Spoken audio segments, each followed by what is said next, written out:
Good morning students, welcome to TMPS online class.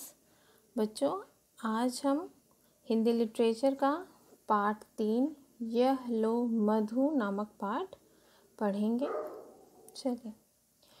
Nandanvan के सभी जीव नदी के किनारे इकट्ठे हो रहे थे क्योंकि आज ही जंगल के राजा शेर ने अचानक एक सभा बुलाई थी। शेर के वहां पहुंचते ही सब जानवरों ने खड़े होकर उन्हें सिर झुकाकर नमस्कार किया।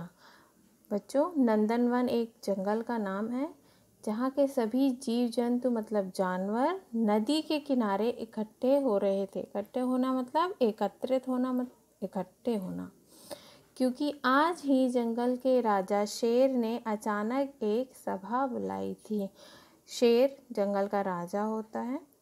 उसने एक अचानक सभा मतलब मीटिंग बुलाई थी। शेर के वहाँ पहुँचते ही सभी जानवरों ने खड़े होकर उनको सिर झुकाकर नमस्कार किया। क्यों? क्योंकि शेर राजा होता है। शेर सिंह ने गर्जना करते हुए कहा, गर्जना करते मतलब गरजते हुए कहा, यह समय सिर झुकाने का नहीं है बल्कि मिलकर इस वन को बचाने का है। शेर क्या बोलता है? यह सिर झुकाने का समय नहीं है बल्कि मिलकर इस वन को बचाने का है।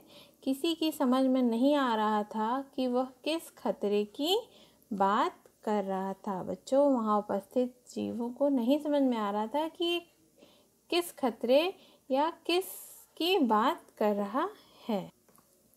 सब अचरज से एक दूसरे की ओर देखने लगे। अचरज मतलब हैरानी से, आश्चर्यचकित होकर एक दूसरे की ओर देखने लगे। तभी राजा ने उन्हें समझाया। तब क्या किया राजा ने? मतलब शेर ने उन्हें समझाया।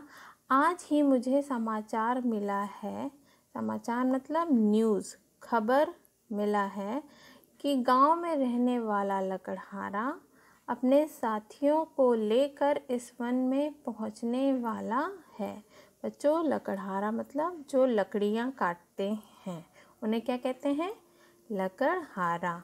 अपने साथियों को लेकर इस वन में पहुंचने वाला है। अपने साथियों को लेकर इस वन मतलब जंगल में आने वाला है। वे आते ही यहाँ के पेड़ काट डालेंगे।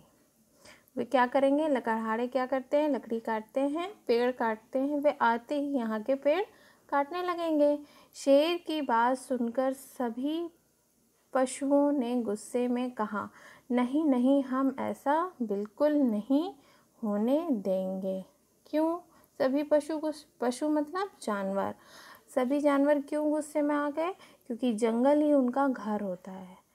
पेड़ अगर काट डालेंगे, जंगल समाप्त हो जाएंगे और उनका घर छिन जाएगा उनसे। इसीलिए शेर की बात सुनकर सभी जानवर गुस्से में आ गए और उन्होंने कहा, नहीं नहीं, हम ऐसा बिल्कुल नहीं होने देंगे।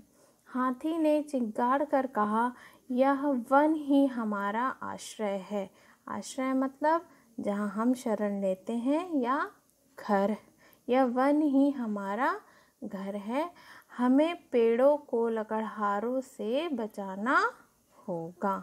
हमें क्या करना होगा? पेड़ों को किससे बचाना होगा? लकड़हारों से, लकड़ी काटने वालों से। भालू गुर्राते हुए बोला, पेड़ पौधों से हरे भरे इस वन को नष्ट करने से पहले उन्हें हमसे मुकाबला करना पड़ेगा।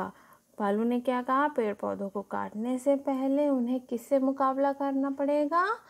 हमसे मुकाबला करना पड़ेगा। सभी जानवरों ने हामी भरकर कहा, हम सब तैयार हैं। सभी जानवरों ने उसकी हाँ में हाँ मिलाई। लकड़हारे और जानवरों के बीच छिड़ने वाली लड़ाई की आशंका से सारे पेड़ भयभीत थे। लकड़हारे और जानवरों के बीच छिड़ने वाली जो लड़ाई थी, उसकी आशंका मतलब उसकी जो शंका यानी डाउट से सभी पेड़ क्या हो रहे थे? भयभीत मतलब डर रहे थे। उन्हें समझ नहीं आ रहा था कि इस युद्ध को कैसे रोका जाए। युद्ध मतलब लड़ाई को कैसे रोका जाए। मिलकर सभी बूढ़े बरगद पेड़ के पास गए। तो सभी कहाँ गए? बूढ़े बरगद के पास। बूढ़े बरगद के पास मतलब बच्चों, जब भी हमारे सामने कोई परेशानी आती है तो हम अपने से बड़ों के पास उसका समाधान मतलब सॉल्यूशन के लिए जाते हैं, जिससे हमारी समस्या या परेशानी का समाधान ढूंढा जा सके। इसीलिए सब किसके पास गए? बूढ़े बरगद के पास गए। बरगद दादा ने बहुत सोच विचार कर वन के परिंदों और प्राणियों को अपनी तरकीब बताई। वन के परिंदों मतलब पक्षियों और सभी प्राणियों को, और अपनी तरकीब मतलब अपना प्लान या योजना बताई। वे बोले, ठीक है, कोशिश करते हैं कि हमारा जंगल और यहाँ के सभी जीव सुरक्षित रहें और गांववासी भी।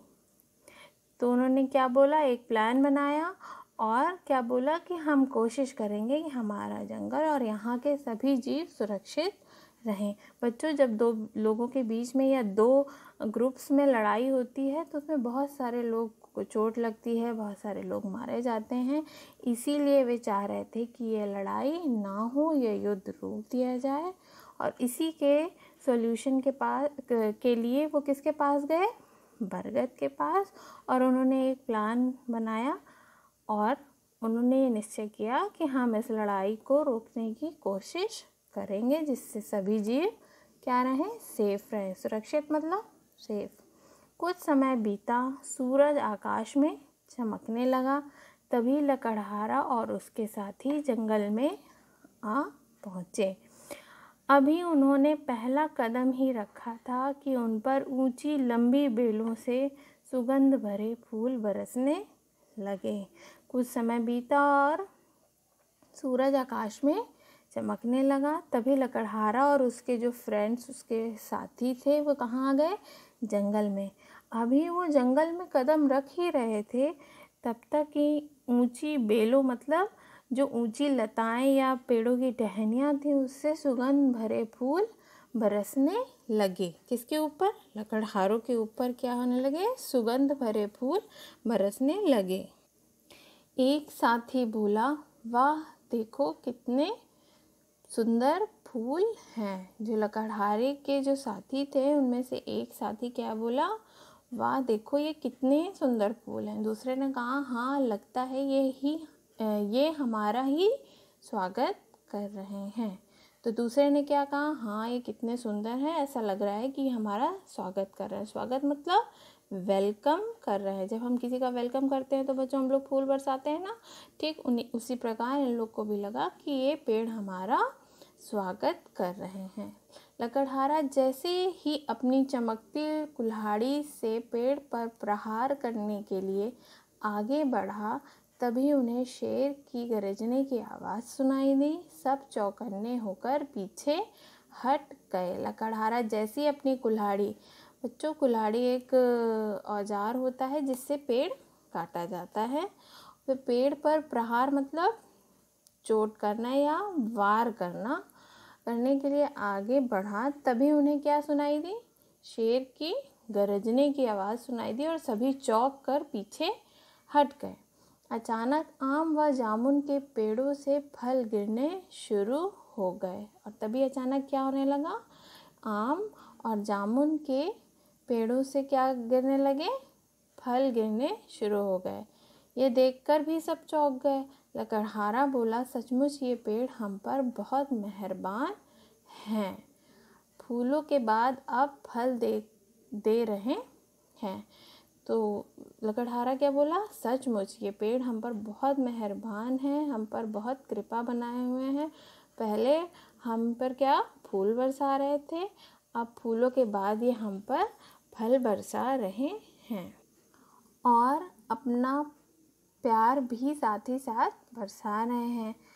तीसरे साथी ने उत्तर दिया, सही कहते हो, ये पेड़ बहुत उपकारी हैं। तो तीसरे साथी ने क्या कहा? सही बात है, ये पेड़ बहुत उपकारी। उपकार मतलब दूसरों का भला करने वाला या दूसरों की मदद करने वाला। ये हमें भोजन, कपड़े सब कुछ देते हैं, अतः इन्हें नहीं काटना चाहिए। तीसरे साथी ने क्या कहा? हाँ, ये हमें क्या देते हैं, भोजन देते हैं, कपड़े देते हैं, अतः इन्हें नहीं काटना चाहिए। लकड़हारा उस फलदार वृक्ष को बड़े ध्यान से देख रहा था कि तभी एक चिड़िया फुर्र से उसके कान के पास होकर चींची करने लगी। लकड़हारा क्या देख रहा था, उस फलदार वृक्ष को देख रहा था। तभी एक चिड़िया उसके कान के पास आकर चींची करने लगी और तुरंत उसके हाथ पर शहद की एक बूंद गिरी और उसके हाथ पर एक शहद की बूंद गिरी। वह उसकी गंध और स्वाद से खुश होकर बोला, हम पेड़ नहीं काट सकते, इन पर अनेक परिंदों के घर हैं। परिंदों मतलब चिड़िया, पक्षी। क्यों नहीं काट सकते हम पेड़? क्योंकि इन पेड़ों पर बहुत सारे पक्षियों ने अपने घोंसले बना रखे हैं, घर हैं उनके, इसलिए हम इन पेड़ों को नहीं काटेंगे। सब ने कुल्हाड़ी फेंक दी। अब सब और खुशहाली थी।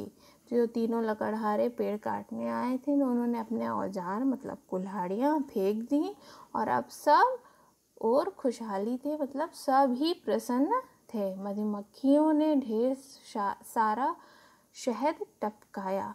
बच्चों, मधुमक्खियाँ क्या बनाती हैं? शहद। उन्होंने क्या किया? अपने छत्ते से उन्होंने ढेर सारा शहद टपकाया, मानो वे धन्यवाद करती हुई कह रही हूँ, लो यह मधु। और उन्होंने शहद टपकाया, जैसा लग रहा था कि वो थैंक यू कर रही हैं उनका और कह रही हैं, लो यह मधु। मधु मतलब शहद। बच्चों, मधु मतलब शहद होता है, शहद मतलब हनी। और इस कहानी से हमें क्या सीखने को मिलता है? बच्चों, पेड़ बहुत ही महत्वपूर्ण होते हैं। ये हमें जीवन देते हैं, ये वातावरण को शुद्ध रखते हैं और धरती को उपजाऊ बनाते हैं। यह ऑक्सीजन देते हैं हमें कि हम शुद्ध हवा में सांस ले सकें और इसीलिए हमें पेड़ों को नहीं काटना चाहिए। अगर हो सके तो हमें अधिक से अधिक वृक्ष या पेड़ लगाने चाहिए। Thank you.